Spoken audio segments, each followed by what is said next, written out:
She collapsed while holding her newborn baby. No one helped her until a mysterious millionaire. The apartment was quiet, except for the sound of soft baby laughter and the steady trickle of warm water splashing into a metal basin.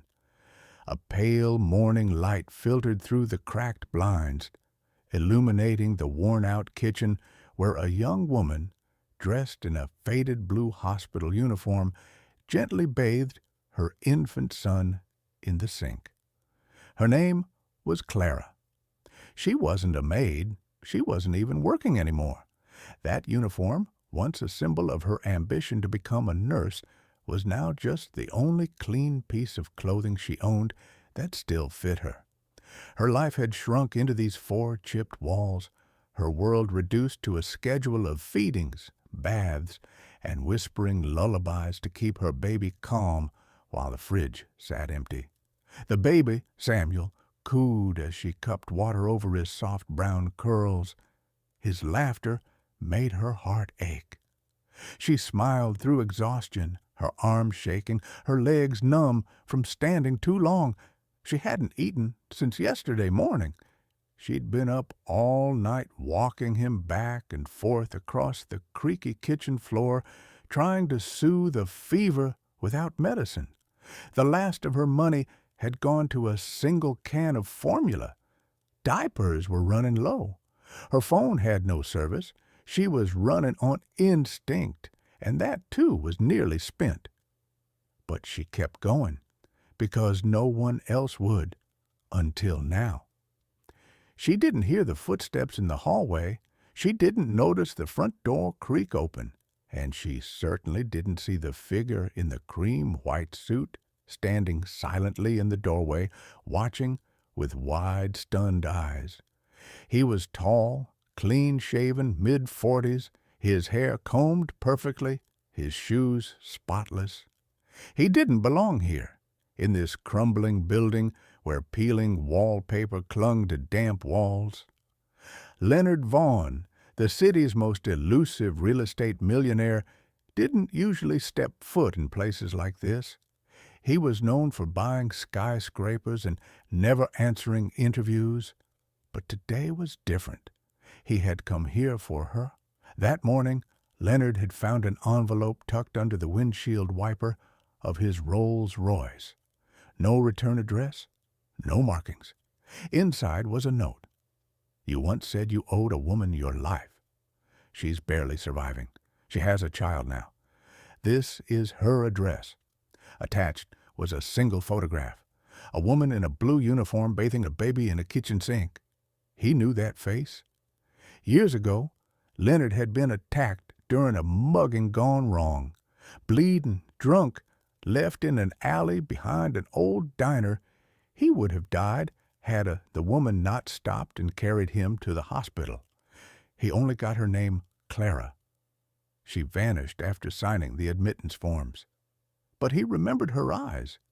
And today, standing in that doorway, he was seeing those same eyes, tired, sunken, still filled with love for her baby. Clara leaned against the sink as her vision started to blur. Her arms trembled. She tried to lift Samuel from the water, but her strength failed. Her knees buckled beneath her. Still holding him, she collapsed slowly against the counter, managing to cradle him against her chest just before her legs gave out completely. "Shh. Mama's okay. I'm okay," she murmured, but her breath hitched. Samuel let out a startled cry.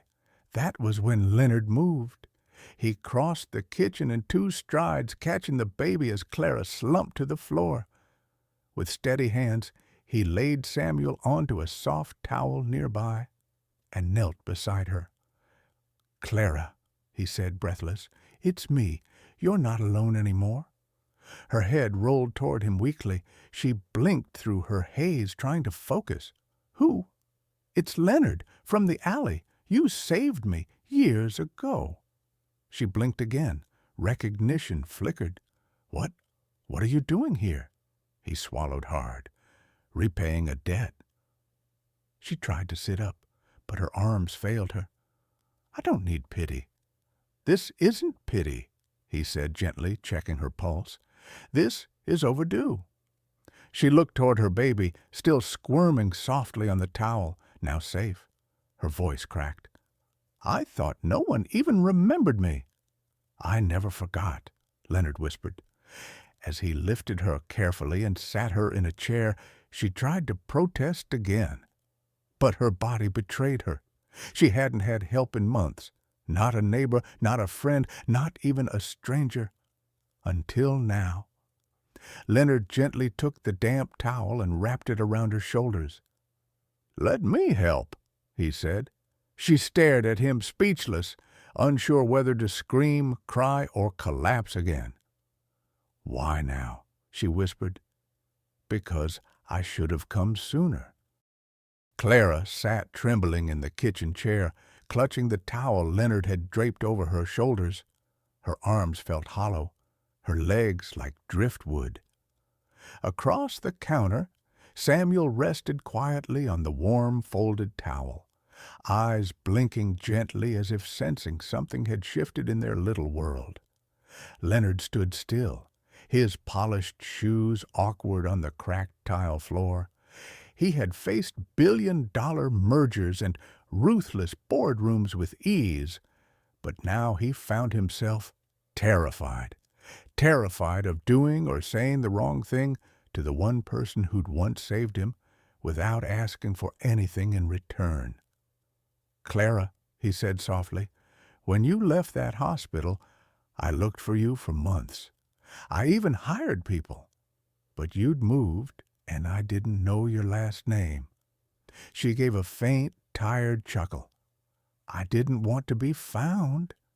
Leonard stepped closer, pulling a chair and sitting across from her. "Then why didn't you ask for anything that night? Money, help, even just a name?" "I didn't save you for something in return," she whispered. "You were dying. That's all I saw." He nodded slowly, guilt clenching in his chest. "And now," she added, glancing at her baby, "I'm the one drowning, not in blood, but in bills, shame, silence." Leonard looked around. The apartment was barely furnished. A single crib leaned against the wall still in its unopened box. The sink basin was their baby tub. A cracked phone sat charging off a wall socket held together by tape. "I'm going to fix this," he said firmly. She stared at him. "You don't owe me your life anymore." "I'm not doing this to settle a score. I'm doing it because I want to." For a moment, silence fell between them. Then Samuel let out a tiny sneeze. Clara immediately reached for him, instinct taking over even in her weakened state. But Leonard was faster. He carefully picked the baby up, supporting his head like he'd been coached by instinct, and passed him gently into Clara's arms. The baby giggled. Clara looked down at Samuel, tears welling up in her eyes. "He deserves better than this life." Leonard's jaw tightened.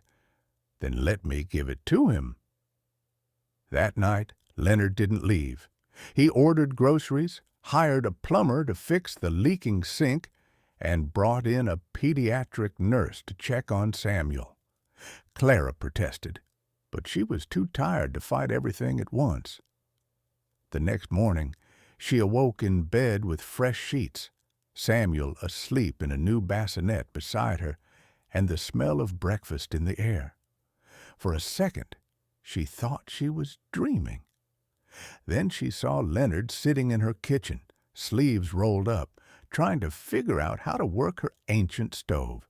"You cook?" she asked, raising an eyebrow. "I survive," he replied sheepishly, cracking an egg. She laughed. "A real one this time."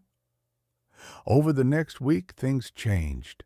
Leonard came every day, bringing food, diapers, a second-hand stroller, even baby books. But more than things, he brought presents. He stayed. He listened.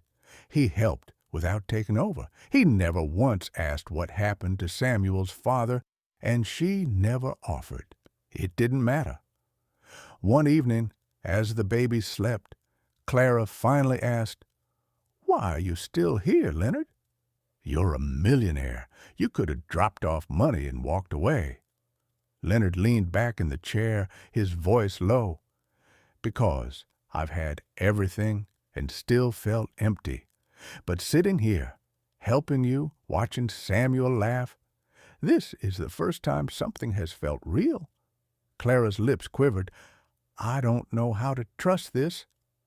"Then don't," he said gently. "Not yet. Just let me show up." Weeks passed. The apartment began to change. The lights worked. The fridge stayed full. Samuel was healthier, plumper, happier. Clara, though still wary, began to smile more, laugh, hope.